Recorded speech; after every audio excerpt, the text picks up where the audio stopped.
gente, bom dia! Estamos aqui pela TV Horizonte, a TV de Nossa Senhora da Piedade, a nossa padroeira. Paz, alegria, saúde para todos vocês é o que desejamos nesta segunda-feira. Segunda-feira chuvosa em Belo Horizonte, né? Ah, e a chuva é sempre bem-vinda, né? É sempre bem-vinda. Temos que chover, eu fico me lembrando que antigamente em Belo Horizonte você chovia 3 meses, 4 meses direto, né? Era muita chuva, tinha muita água. Infelizmente, hoje nós estamos vivendo uma situação mais difícil, não só em Belo Horizonte, mas em todo o Brasil. Nós tivemos aí uma seca, né, que graçou por todo o Brasil. Fico bem lembrando de antigamente, quando eu era menino, que as mulheres passavam cantando com lata d'água na cabeça para jogar no cruzeiro. O cruzeiro ficava ali no Caiçara, né, e todo mundo ia lá jogar uma lata d'água no pé do cruzeiro, chamando chuva, porque às vezes nós tínhamos, assim, dificuldade de chuvas também, né? Mas nós agora estamos discutindo o clima lá em Glasgow, né? Nós estamos discutindo o clima lá com um encontro, né, promovido pela ONU, a COP26, né, Conferência do Clima. E aí, você vê que nós falamos muito do Brasil aqui, das coisas que têm acontecido no Brasil. Mas se você vê a poluição na China, né, na Índia, nos Estados Unidos. Por isso que eles ficam agora brigando com o Brasil para a gente preservar a Amazônia. Porque eles já acabaram com tudo deles, infelizmente, né? Na Europa mesmo. Você vê as matas na Europa praticamente acabaram, há muitos anos, né? Tiraram tudo, acabaram com tudo, né? Então, sobrou aqui na América do Sul essa maravilha da Amazônia, que o Brasil tem o dever de cuidar e o mundo tem o dever de ajudar o Brasil a cuidar, né? Então, a gente vê como os países, os chamados países aí de primeiro mundo, etc., em desenvolvimento, o que eles estão fazendo com o meio ambiente lá na terra deles, lá na China, na Índia e nos Estados Unidos, como eles poluem o ar. Aliás, teve um astronauta que ele foi 2 ou 3 vezes, né, numa cápsula, esteve, né, numa estação espacial, e de lá ele pôde ver o estrago, né, que essa fumaça das indústrias, não só na China, como nos Estados Unidos e na Índia, fazem com o meio ambiente, né? No Brasil também nós temos alguma coisa, né? Aqui foram culpar o boi, infelizmente, né? Mas, na verdade, todos nós somos responsáveis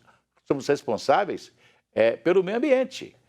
E eu fico imaginando, né, aqui em Belo Horizonte, por exemplo, na nossa paróquia, né, que é Belo Horizonte, né, o quanto nós maltratamos, por exemplo, as nascentes.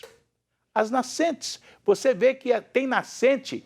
Outro dia eu estava ali na Praça Marília de Dirceu.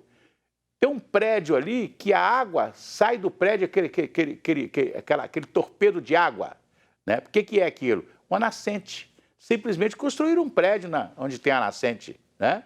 Nós também não cuidamos, né? A prefeitura tinha que ter feito uma pesquisa, isso há 50, 60, 70 anos atrás, para justamente a gente poder preservar as nascentes de Belo Horizonte. Porque a preservação das nascentes é sinal que o Arrudas vai ter mais água, é sinal que o Rio das Velhas vai ter mais água, é sinal que o Rio São Francisco vai ter mais água, não é verdade? E aí nós podemos ter fartura de água no Brasil. Nós temos fartura de água doce no Brasil, mas precisamos preservar o nosso meio ambiente, não só o nosso, mas de todo mundo, né? E quando discutimos o meio ambiente do mundo, é bom lembrar que os outros países, né, estão aí também maltratando o meio ambiente. Não é só o Brasil, não, tá, gente? Vou cantar aquela musiquinha? Vai tudo bem, muito bem, muito bem, muito bem, muito bem, muito bem, bem, bem, com pílulas de Lucem. Sabe aquela dorzinha urinária, aquela sensação de queimação e ardor? Pílulas de Lucem, são antissépticas das vias urinárias. E você sabe, qualquer dúvida, se persistirem os sintomas, você deve consultar o médico. A CNBB, Conferência Nacional dos Bispos do Brasil, já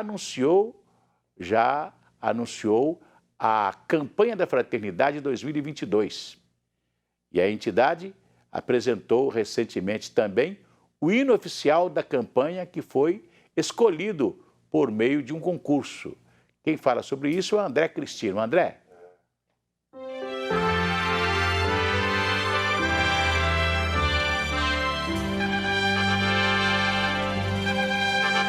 Fraternidade e educação, tão fundamentais para o desenvolvimento de uma sociedade, que são o tema da campanha da Fraternidade de 2022. O objetivo da campanha da Fraternidade é promover os diálogos a partir da realidade educativa do Brasil, à luz da fé cristã, propondo caminhos em favor do humanismo integral e solidário. A educação, sim, nos ajuda neste caminho de construção da fraternidade para ampliar as nossas relações com as pessoas e também com o meio em que vivemos, a nossa casa comum. Um concurso foi criado para a escolha do hino da campanha. Alguns textos foram cedidos pela CNBB para servirem de subsídio para os compositores. É preciso recursos para desenvolver a canção que inspirará os corações. O primeiro processo de educação é a etapa da formação humana. E o último processo é a etapa da formação, vamos dizer assim, da fé. Eu acho que a partir da formação humana até chegar no processo da formação da fé, que é um processo de educação também. A igreja nos educa para a fé. Isso eu estou dizendo lá na letra do hino, né? Então, eu acho que isso pode abrir portas para os vários estágios da educação e do aprendizado que nós temos na vida. A campanha da Fraternidade é realizada pela Igreja Católica desde 1964. Tem como objetivo ser o caminho para que o cristão viva o período da Quaresma, estimulando mudanças e transformações pessoais. Ao dar luz para problemas sociais, estimula o desenvolvimento de uma sociedade mais justa e fraterna.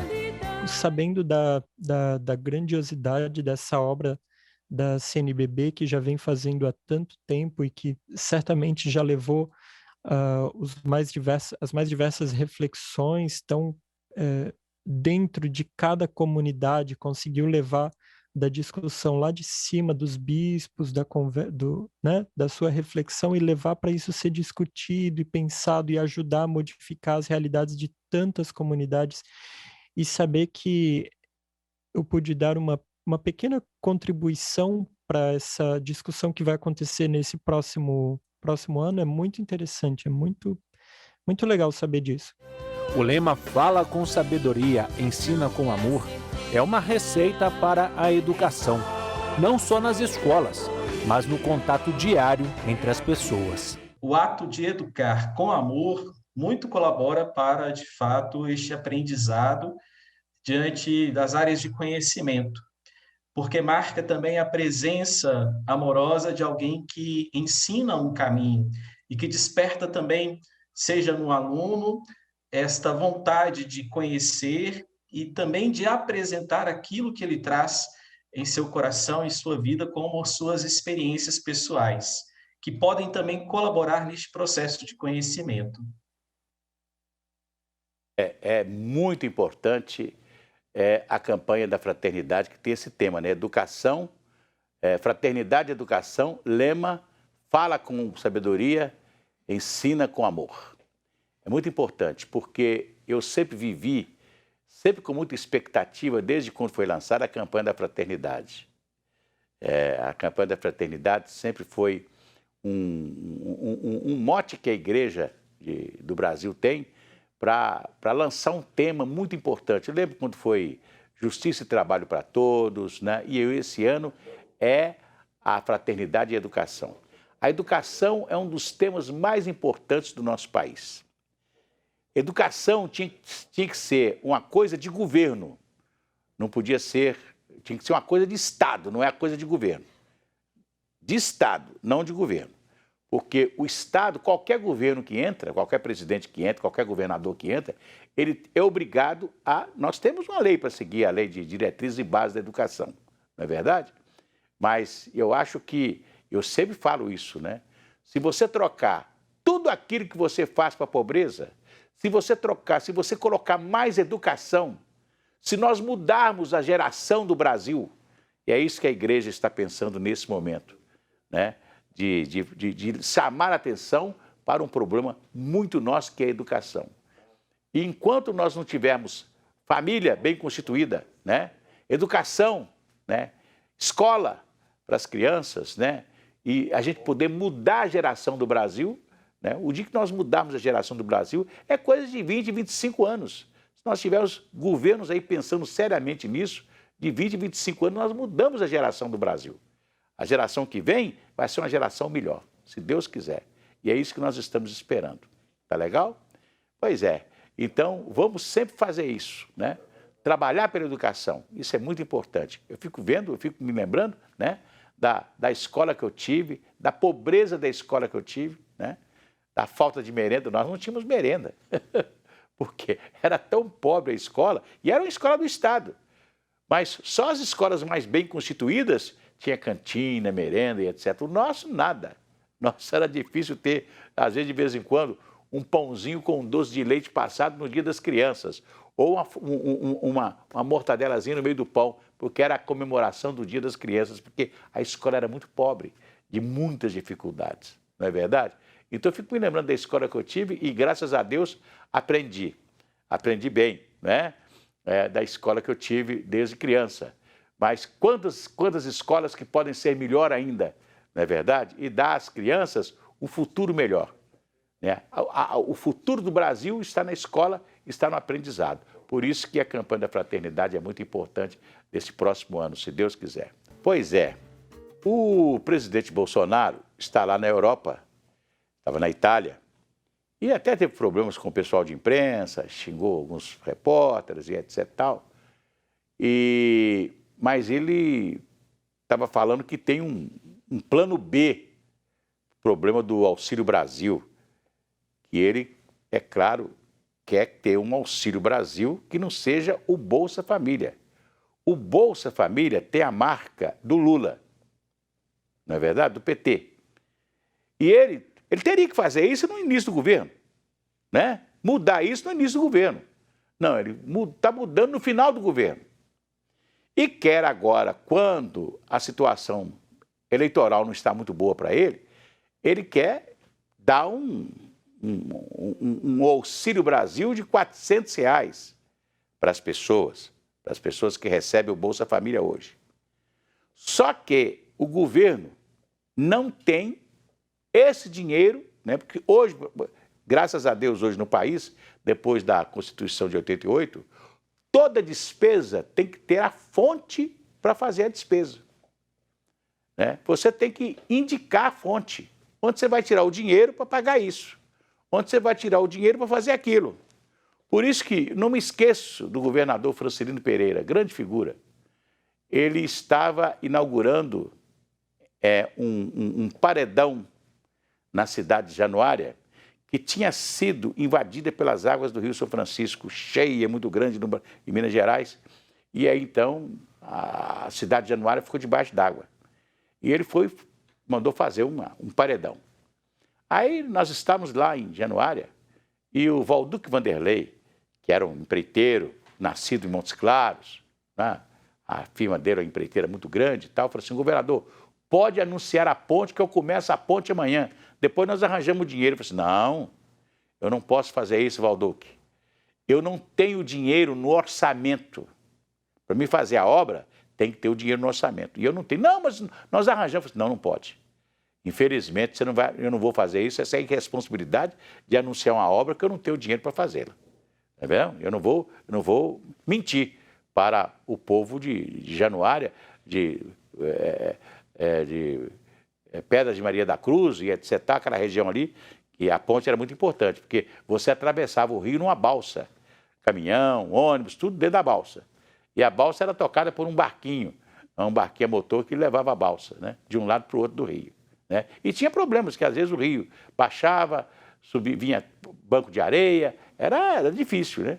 Então a ponte, depois foi feita a ponte no governo do Hélio Garcia, mas o Francelino não atendeu o empreiteiro que estava ali querendo fazer a ponte. Né? Quer dizer, você tem que ter o dinheiro no orçamento. Infelizmente, o presidente Bolsonaro não tem o dinheiro no orçamento para pagar o Auxílio Brasil.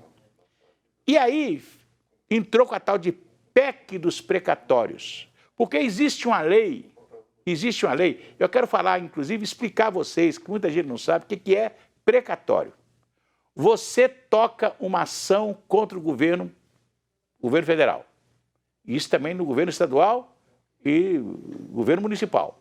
Você toca uma ação e ganha. Normalmente você vai na primeira, na segunda, na terceira, na quarta fase da justiça.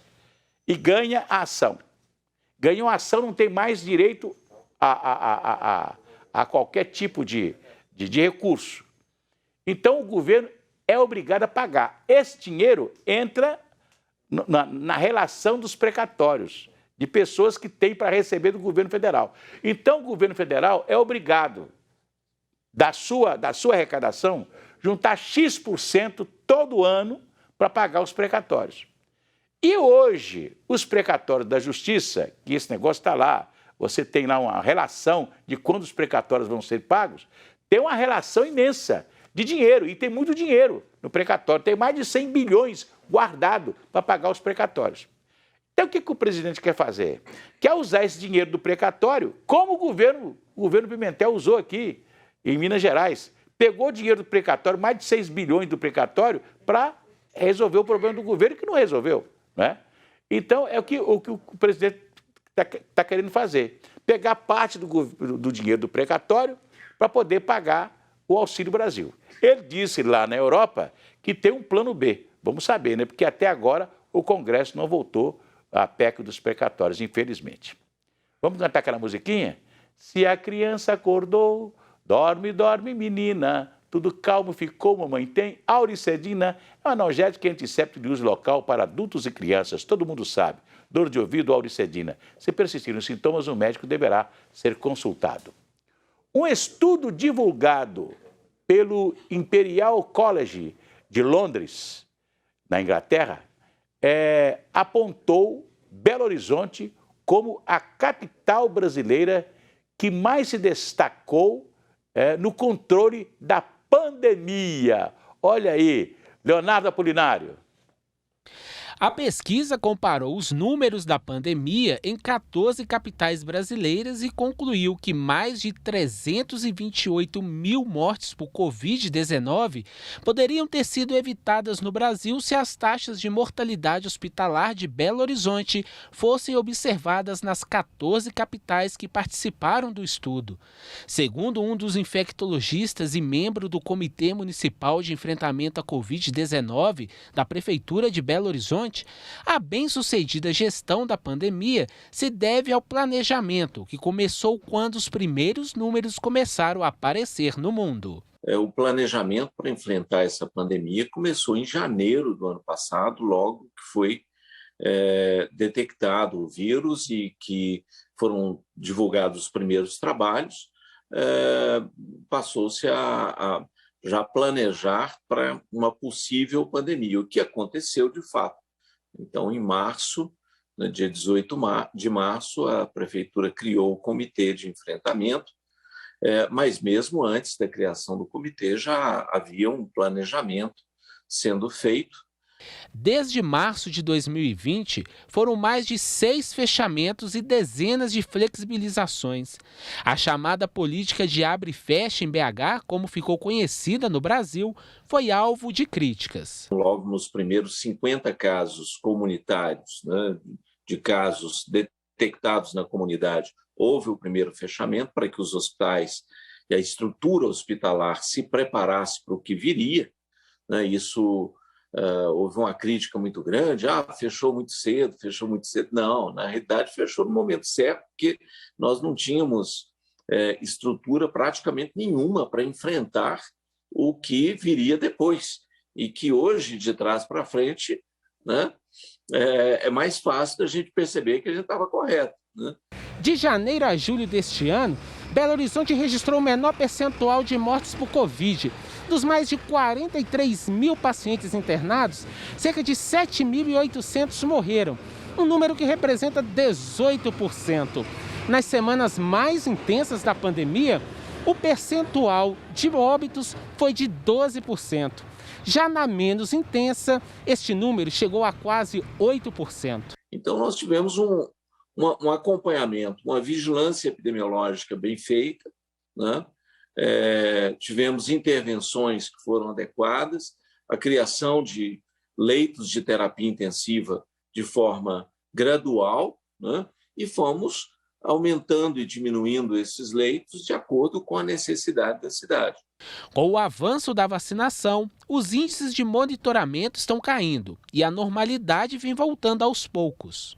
Atualmente, nós estamos com menos de 50% dos leitos de terapia intensiva ocupados, né? Por volta de 40% dos leitos de enfermaria ocupados com Covid, ou seja, houve uma redução muito boa, né? A incidência está abaixo de 100 casos por 100 mil habitantes, o que é uma realidade, uma raridade ao longo desse período, onde ela ficou quase o tempo todo acima de 300, 400 casos por 100 mil habitantes. Para esta bióloga e virologista, o momento é instável, com tendência de diminuição de casos graves, mas as medidas para evitar o contágio precisam continuar. A gente precisa ter em mente que nós ainda estamos dentro de uma epidemia. Então, eu diria que manter o uso de máscaras, né? Nós não estamos ainda prontos para a liberação desse uso de máscaras, e especialmente porque estamos retomando vários setores, como, por exemplo, a volta às aulas, a abertura total e restrita do comércio, né? Então, a gente tem que observar essas medidas que garantem um menor risco. A variante Delta é a que mais preocupa pelo maior risco de transmissão e contágio. Por enquanto, a gente está observando esse comportamento da Delta, coletando as informações para que a gente possa tirar conclusões mais acertadas e embasadas em dados, para poder apresentar para a população a situação que a Delta tem apresentado aqui em Belo Horizonte. Pois é. Em São Paulo, eles abriram tudo, inclusive o futebol vai ser 100%, torcida 100% do campo. Melhor do que aqui em Minas Gerais, que nós ainda estamos devagarzinho, abrindo devagarzinho, né? A cidade vai voltar à sua normalidade. Agora, nós não podemos perder a guarda, né? E outra coisa, eu falo uma coisa, que a máscara, principalmente em alguns lugares, a máscara vai ser eterna. Por exemplo, você vai a um restaurante, vai no self-service, vai ter que estar de máscara, porque isso é muito importante. Essa máscara vai ser sempre importante. Um abraço para vocês e até amanhã.